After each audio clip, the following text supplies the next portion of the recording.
Evening, folks. Welcome to the View and the match day preview for Leeds United versus Leicester City. Biggest game of the season. I'm delighted to have back in the hot seat beside me Andrew Dalton, who isn't playing football with Danny Mills this week and has decided to come down off his pedestal and join me in the View. Andrew, how are you, mate? I'm very well. It's been an unbelievable start to 2024 for Leeds United Football Club on the best winning run since 1931 in the league. An opportunity to equal that run, of course, on Friday night. And you're much of a lookalike for Danny Mills, Jay will say. So yeah, good fun last week. We actually got the company I work for, Redmayne Bentley. We actually got to the national finals, which will take place, I think, in mid-April. So yeah, very much looking forward to that. But a lot of football to get through, and it's getting to that sort of business end of the season, or the squeaky bum, as a certain former Man United manager would say. So yeah, all good. Well, the first thing to start off with, 13 games left. Yes. And the 13th of those we played on a Friday night as well. So let's hope it's not a bad luck, and hopefully it's bad luck for Leicester and not for Leeds. Yes. We're in a good run of form, as you say, Andrew. We've been flying since the turn of the year. Farke ball is very much being seen in all of its glory at the moment. Talked an awful lot this week with Joe and other people about it wasn't great at the start of the season. It was slow. Didn't love the football, but we have definitely seen, and again, I should have the same man out, JT from JT Live, said it the best way. These players have learned Farke, and Farke has learned these players, and we can see that clicking now and that rhythm. They've been very smooth in recent weeks. Yeah, I think we all said at the start of the season, even Farke himself said it would be a difficult start to the campaign with so much going on off the field. And if you look at our form, certainly, probably from the Ipswich victory back in Portman Road, which got us started for the season, it's been unbelievable. And I think we said off air, the gap to Leicester City in December was what, 17 points. We win on Friday. It's down to single figures, down to 6 points. That is incredible. And the job that he's done is united the whole team again after the disappointment of relegation last season. And we're just flying. I just feel so confident going into every game at the moment. It's every league game. Obviously, the Chelsea Cup game will be a different kettle of fish next Wednesday night. But I'm buzzing. It's great to be part of. It's great to watch as a supporter. And long may it continue. And the litmus test, as they say, is on Friday night against the league leaders. But it's a game we're all relishing. Toughest game of the season, I think. If you look at the first game against Leicester, the gap was quite big at that stage, and winning that game didn't really seem to do a huge amount for our league position. This one very much will change the dimension of what the season looks like. I've said it already this morning on the news that if you look at the run-ins, Ipswich probably have the easiest run-in. They've only got Southampton of the top three to play between now and the end of the season. But if you look at Southampton, got Leicester, Ipswich, and us. Yes. So from their perspective, they've got some big games. Leicester, Southampton, and us. Potential for them to drop points against Southampton as well, which would bring the gap down to 3. Should Leeds keep winning along the way. As was said yesterday after the results that went their way last night, it's in our hands for the first time this year. Leeds are in second place. There's no games in hand. None of that. Points on the board over games. And we said a couple of weeks ago, points on the board over games in hand every day of the week. So, yeah, it's been great. The momentum is very much there. We're seeing peak at the right time of the year. We know what Farke's record has been like in the 2 seasons where he got promoted with Norwich. When it came to this point, he nearly went unbeaten to the end of the season. I think one season he drew a couple of games, and then 1 year went completely unbeaten till the end of the season. So he's done it before. Do you think he can do it again? I think there's every chance. I think the way we're playing at the moment, we're fast starters in every game. If you see the Rotherham game and the Plymouth game and the Swansea game, we've been very, very fast starters, and we're not conceding any goals at the moment as well. So if we do go unbeaten, they'll deserve to win promotion. The only thing I will say that always sticks in the back of my mind is 10-man Wigan. That game will always haunt me forever. That we all thought we had a great run in to the end of the season, and then over Easter we played Wigan on Good Friday, Brentford on Easter Monday, and it kind of fell away. And obviously we lost to Derby in the playoffs. I do feel this is a bit different. I think we've got the momentum with us. I think we're going to every single game thinking we're going to win the game. And I think if we do get past Leicester City on Friday night under the lights at Ellen Road, I think we've got a wonderful chance to go on and win promotion. And to be in our hands after where we were at the start of the season is credit to the whole club and credit to the job that Daniel Farke has done. And he's got the experience. He knows how to do it at this level. He knows how to get the results at this time of the season. And why not? If we can be unbeaten between now and the end of the season, be unbelievable. Yeah, I know people are mentioning Ipswich there as well. They do have the easier running, but the pressure's on them in those games, and they very much have to. There's an expectation from their fans. There's an expectation from a lot of teams in the league that Ipswich have to go and win those games. They have to go and win them. Draws aren't going to be good enough at this point anymore. It's going to have to be wins for them as well. Conceding 3 goals against Rotherham at home. Rotherham, not a great side, haven't been very good this year, so that gives a little bit of hope that they have been conceding goals. Will the pressure get to them? They've just come off the back of a promotion campaign last year. They should be pretty much used to it, but this is a different level of pressure. You get this right, we're in the Premier League. Yeah, I think what's interesting is I checked my phone last night and it went 3-3, and I thought, we're in here. And then literally 30 seconds later, Ipswich going, I think with Broadhead, they got the late winner. Obviously, Southampton lost at home to Hull City. I think the pressure's on all of us between now and the end of the season. And I think if you're a Southampton fan or an Ipswich fan watching the Leicester game with Leeds on Friday night, you probably want to draw just keep them involved. There's no easy games this stage of the season. The pressure is massive. The prize is massive. The riches is massive to get back to the Premier League. But as a supporter, it's great to watch. It's enjoyable. It's nerve-wracking, but it's absolutely brilliant to watch as a supporter. And I can't wait for every game. Leicester this week, Chelsea midweek in the FA Cup. Then we obviously go to Huddersfield Town next week as well. And it's like, bring on every game. And we look unbeatable at the moment. I don't want to tweak my words. Like that Southampton statistics guy on Twitter that said Leeds weren't in the picture. I think we've all bookmarked that, haven't we? Literally, it's one game at a time, Jay. One game at a time. And that starts on Friday night against Leicester City. You get that game out of the way. Okay, you've got the Chelsea FA Cup game in midweek, and then you look ahead to the big Yorkshire derby at the John Smiths next Saturday afternoon. So, big game on Friday night. Step by step, game by game. Take it out of the company. Fark is doing that as well. He said today he's still not looking at the league table, doesn't need to. He's looking at points per game, and he knows what he's doing. Absolutely. This is him. How do you think what did you think of the game at the weekend against Plymouth Stats? It was a strange one, it was a professional display. I never felt in too much danger with a game at Home Park. I thought Leeds just had that extra bit of quality against the Pilgrims. I thought the goal that Willie Nonto scored to bring it down was absolutely fantastic.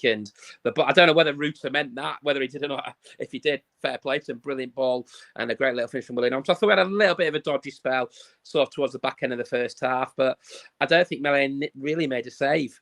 In all honesty, and then Jorginho Ruta goes and gets a second goal, and Daniel Jones hits a crossbar as Leeds look to make it 3. So winning breeds confidence, doesn't it? Winning. It breeds familiarity.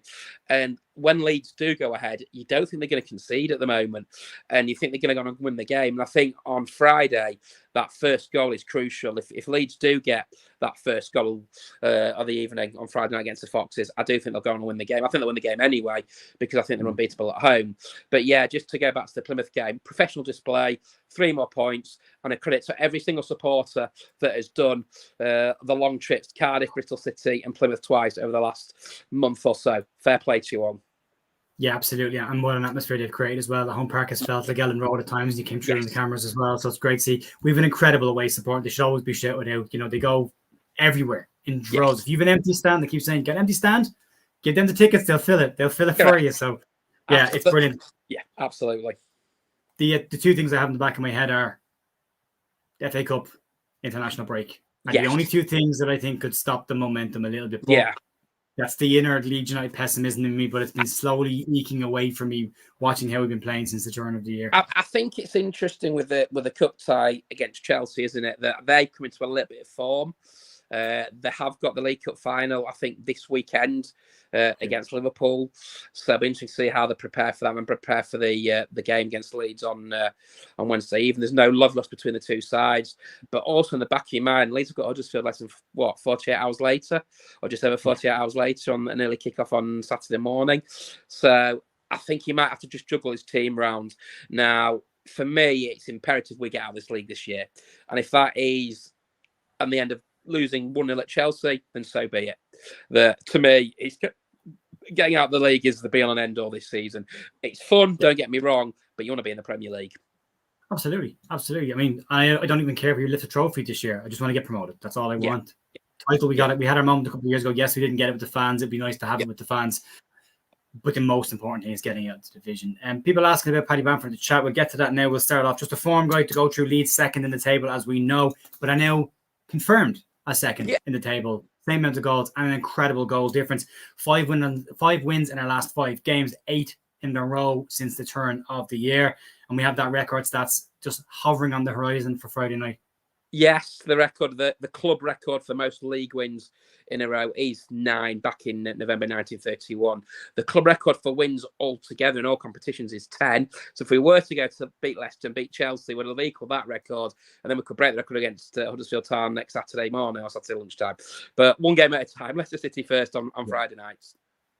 Yeah, Leicester's form obviously top of the table, 9 points between the two sides. Could be down to 6 points if Leeds can win. 4 wins and 1 loss in their last 5. But as we've already said, what's interesting about this is Leicester have won the last 8 league games against Leeds United in Elland Road. However, if Leicester drop points to Leeds or they lose to Leeds on Friday night, the gap will be 6 points, the first time since December 28th. And also, in the 12th of January this year, Leeds were 17 points behind Leicester, and now we're in February, and it could be 6. Unbelievable. The run that the Daniel Farke's got the team on is just incredible, and we're all smiling. There's all happy faces around Elland Road. It's a big, big game. The only thing I will say, we haven't done the double over Leicester City since the season 94-95, and they are a little bit of a bogey side. Every team has a bogey side, and for Leeds, it's Leicester City at Elland Road. So I think the last time we won was November 2012 when Luciano Becchio scored the winner early doors from the penalty spot and Neil Warnock. So, yeah, it will be a tough game. When under no illusions, it'll be a tough game. The Elland Road atmosphere will be absolutely bouncing come 7:45 or 8 o'clock overtime kickoff is on Friday night, and I'm buzzing. I'm looking. These are the games of supporters you want to watch, you want to be involved, you want to watch and go and see, and it'll be absolutely bouncing. 2 teams going hammer and tong. Leicester City top of the league, deservedly so. Leeds second in the league, deservedly so. Bring it on. Yeah, and there's some. It's going to be a test for a lot of players. I keep saying it. I've been really impressed with how Junior Firpo's been playing in recent weeks. This will be the first game where he gets really tested defensively to see if the run of games has really put him in a positive position. He's been very, very good. I thought defensively, actually, the weekend he was excellent as well. He's growing. He's getting better. That run of games, that consistency that he's been getting this year, which he hasn't had before, is definitely there. So in terms of the team news as well, we'll get into this. Pascal Stroke has returned to some form of training. His checkup this week went really well, and they've increased the load onto his training, and that will. They reckon he'll be back just after the international break as well, so that's one to keep an eye out for there. Carl Darlow is back in training. He is now working up his minutes in training to be back involved in the squad. Might not be on the bench this weekend, but should be back in time, possibly for the Chelsea game on the bench there. So good news there. The big news that came out of the press conference today: Patrick Bamford has trained this week and could train with the side tomorrow, and that will be when the decision is made. He is ahead of schedule, and some very positive news for Leeds United with Patrick Bamford being ready. It's a massive game. Having him involved in any capacity of that game, given how well he has been this year since the turn of the year again, will be massive for Leeds. And then Jayden Anthony is back in full training as well and will be available for the squad. So we won't have 2 goalkeepers on the bench on Friday night. We'll have a full outfield panel with a goalkeeper as well. What are your thoughts on the team news that you heard today, Stats? I'm buzzing that Paddy's back involved. I felt like when he went down against Swansea pre-match, we thought, oh no, here we go again. But I'm pleased it's not a long-term injury. I think he will be on the bench. I think you're right on Friday night. Ger Andrew is another one that I think since he's been here, with the chances he's taken, he's got a lovely goal, obviously in the FA Cup home to Plymouth Argyle the other week. So we've got options. And if you look at that, the only ones we're really missing is Byram still unavailable. I think he is, isn't he? Sam will miss the game, yeah. So apart from back for international break up. Pascal Stroke and Stuart Dallas, obviously, Stu is a long-term injury, unfortunately. We're fit and healthy, and you need all your players fit and healthy, ready to go into the running, especially the last 10 games of the season. So touch wood, as you say. But yeah, I think it'll be the same team. I don't know how you cannot have the same team, and it'll be very interesting to see what he does at Stamford Bridge next Wednesday, but that's for another day. But as far as the visit of the Foxes go, I think it will be the same team that took to the field at Home Park last Saturday. Yeah, I think so. I'm starting a couple of comments as they come in for any questions of those comments. I'll start and we'll get to them at the end of this as well. And from a Leicester perspective, their team news: Mark Albright made his return to the team last week against Borough, coming off the bench, and he's fit and available for the game as well. Kelechi Iheanacho is back from the African Cup of Nations. His first game back would be Leeds, wouldn't it? We'll deal with him anyway. Yeah, he's back from the Africa Cup of Nations and is available. Wilfred Ndidi is still a long-term absentee for Leicester, and Ben Nelson is a doubt for them coming into this game as well. Outside of that, they're in a full health, similar situation to Leeds, one or two small doubts, but overall, you'll be getting pretty much full strength sides going head-to-head in a very strong clash. And I think that's what you want, isn't it? You want both teams almost at full strength for a game like this under the lights. And it could go a long, long way. I know there's going to be 12 games left after this, but it could go an awful long way to deciding the destination of promotion for Leicester City, Leeds United, Southampton and Ipswich. Yeah. What are your thoughts going into this game? What you've seen of Leicester this year? Where's your head at? What are the areas you'd be worried about from a Leeds perspective against Leicester, and what are the areas you think Leeds can target? I think if you look back to the game, I think, was it back in November that we played Leicester City at the King Power? We nullified them, really, didn't we? And defensively, at this moment in time, with the Welsh back four, two of the Welsh back four, Ethan Ampadu and Joe Rodon, we look unbelievable at the back. We don't like we're going to concede. Obviously, they've got people like Daka in there. Nacho's going to come back. Jamie Vardy's got a very good record against Leeds United down the years. Kane in Dewsbury Hall is another threat. But the way Leeds go, they've got threats all over the place. Jorginho Rutter, Crescencio Somerville, Joel Perreault as well. So he's got at Swansea, Willie Nonto. It's what you want. It's the biggest game of the season. You want your top stars out. Every team's got threats, and I think it could be a really, really exciting game. Farke will have them watched. They lost, of course, last time out against Middlesbrough. Everyone has put the stats up. The last time they lost back-to-back games was Middlesbrough and Leeds United early on in the season, so we hope history repeats itself. They've got threats all over the pitch, but so have Leeds, and I think it'll be a humdinger of a game on Friday evening in front of the lights at Ellen Road. I have a poker game in my head with this. I've gone back and I've watched Leicester's last three games, even though they lost against Middlesbrough. They attack with an incredible amount of pace, but they also attack with an incredible amount of players. I mean, I've seen Faz in the opposition box on a counter-attack at times as well, from centre-back getting up and getting involved as well. That worries me from one perspective because they do attack very, very quickly. Counterattacks will be a problem. We Leeds again against Plymouth. We gave the ball away at times sloppily and we lost possession. That kind of worries me. However, the flip side of that coin is, do you attack with that many players, given the attack that Leeds have and how well Leeds can pick you off on a break as well? And I think it's going to be a case of who shows their cards first here. Are we going to see Maresca make changes to how they play, knowing that it's in Ellen Road? We're unbeaten here all season. The fans will be on their back. Or does he stick to how he's played this year and take the gamble that Leeds will catch him on the counter-attack? I think, personally, I think Maresca will go quite cautiously because you can't go throttle at Ellen Road. If you do that, you'll get beat. And I think, yes, they've got a 9-point lead at the top of the table, but we've seen how quickly that can be whittled down. And as I say, if Leeds do get the result on Friday and get the victory, it's down to 6 points. And all of a sudden, Leeds are breathing down Leicester City's necks. I think it'll be a very cautious, calm approach from Enzo Maresca. Yes, the top of the league on merit. Do I think Leicester City will still go up? Irrelevant, irrespective of what happens at Ellen Road? Yes. But I don't think it's a game that they want to lose, because if they do lose, suddenly the nerves start jangling a little bit at the King Power. And we saw it happen against Middlesbrough last time out. Stats, we're going to keep it short tonight because I got to go back to work. But I do want to get some things out first. Questions come in from Dirty Leeds. Question, Ger. Is when is Pascal fit? Does he come straight back in? I don't think anybody gets straight back into this Leeds United side right now. I think anyone who is out will have to earn their place back in the squad, and that's a good thing. That's no slant. I'm a big Pascal Struijk fan. I've loved what I've seen of him this year. He's been fantastic in the first half of the season. We've got some recency bias when it comes to the current partnership at the back as well, but I think Struijk has been excellent. I don't think anyone just strolls back into this team, captain or otherwise. What do you think, Stats?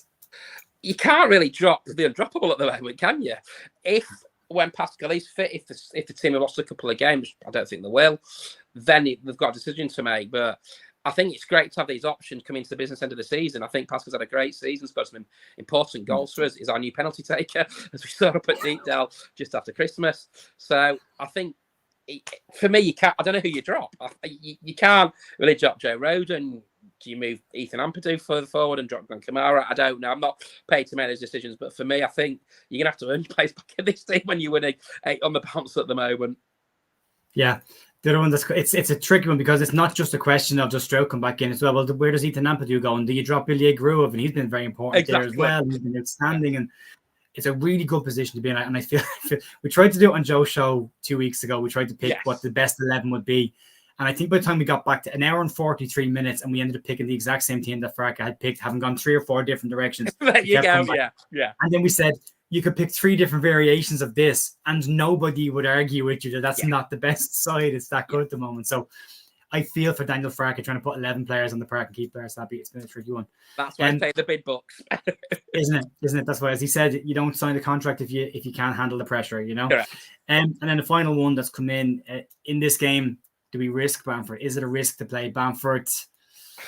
Personally, if it's not 100%, you put them on the bench, and I think that's what I think they'll do, because this is the biggest game of the season. What you don't want is anybody, whether it's Bamford or another player, pick up any injuries going into the running, because yes, we've got options, but you need all your players fit going into the real business end of the season. I think for me, you put Pat on the bench. We saw what Pirro was all about at Swansea the other week with a goal away from home, the Swansea.com stadium. So yeah, personally, I'd start Paddy on the bench for this one. Yeah, I think the team stays as is as long as players are available. Yes, I hate to do this to you. Score prediction, mate. I'm going to get the same as the King Power. I think we'll just have a little bit too much for them. I think the crowd will play a massive part in the game under the lights. And we know what a raucous Ellen Road atmosphere can be like under the lights. And I'm going to go 1-0 Leeds, Crescencio Somerville. I'm going to be slightly more cautious. I'm going to go for a 1-1 draw because I think this is a must not lose more than it is a must win. Because I think Leicester will take points off Ipswich. I think they will take points. Ipswich and Southampton. I think they'll take points off Southampton anyway. And the most important thing is to get in. I think it'll be a draw. I think both teams will score. I think this could be a very frantic opening 10-15 minutes to see who gets off the mark first. Yes. Let's hope I'm wrong. Let's hope Leeds go and batter them. But one last thing: if we do win on Friday night, it's our 2000th win in our history. So that's the one. That's the one. Right, we're winning it. 2-0 Leeds. There, change the name. 2-0 Leeds. We're winning this. 2000 win. There we go. And it's a 2 and a 0, so 2-0. There we go. Yeah, folks. Massive thanks as always for watching and supporting the channel. Stats, big thank you as always, my friend, for joining in. We really appreciate having you here. Back in the morning with some Leeds news. Today's news is floating around as well, and you can head over to Just Joe's football show as well for some videos that myself and Joe did rating the signings we made this season and trying to pick the 5 most influential players in the team, which is a nightmare. You go check that out. Well, one of them is linked on the news video today. You can check that out. And I'll see you tomorrow morning. So thanks very much. Enjoy the game, mate. Anytime, you too. Thank you. Bye.